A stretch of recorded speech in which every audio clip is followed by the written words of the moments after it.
Hi, my name is Dr. Karl Yousef, and I'm here to break down what to expect in the emergency department when you come in with pelvic pain or vaginal pain, with or without vaginal discharge. I'll walk you through certain things your doctor may be thinking about, and afterwards, I'll explain certain labs or imaging that you might receive.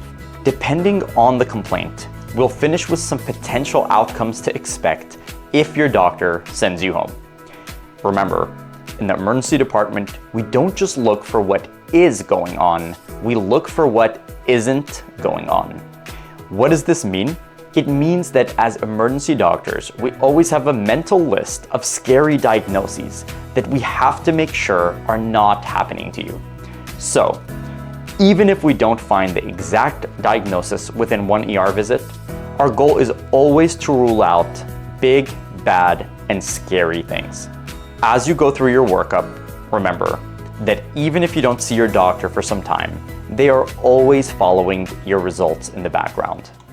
So, you're coming into the emergency room with pelvic pain or vaginal pain. This may or may not include vaginal discharge. There are many diagnoses to consider here, and these are just a few things your doctor may be thinking. If we hear a complaint of lower pelvic pain in a chromosomal female, we're always considering potential complications with the ovaries.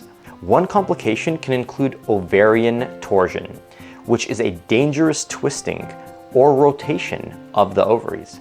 However, there are many more considerations, including infections, cysts, fibroids, or other issues with the uterus, and even abdominal or bladder issues.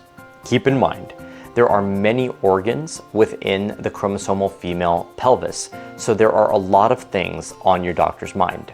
Of course, we're always considering pregnancy and even associated pregnancy complications, such as a pregnancy which could be developing in the wrong location, also known as ectopic pregnancy.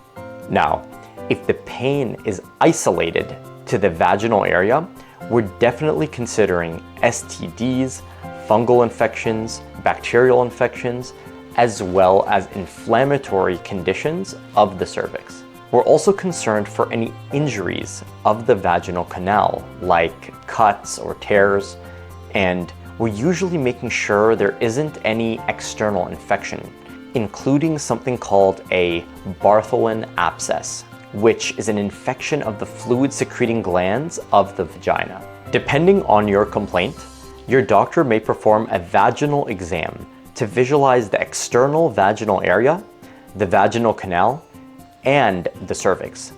This exam may also include internal swabs to check for infection.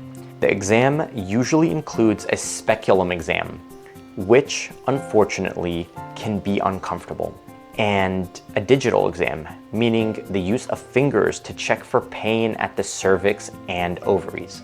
Your doctor may also order other imaging, such as an ultrasound to evaluate the uterus, the ovaries, and to evaluate for any potential pregnancy.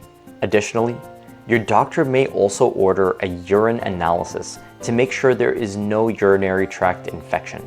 There can be many causes of pelvic and vaginal pain, and your doctor may also perform an abdominal pain workup to evaluate further concerns. This means they may look for other issues in different organs in the abdomen.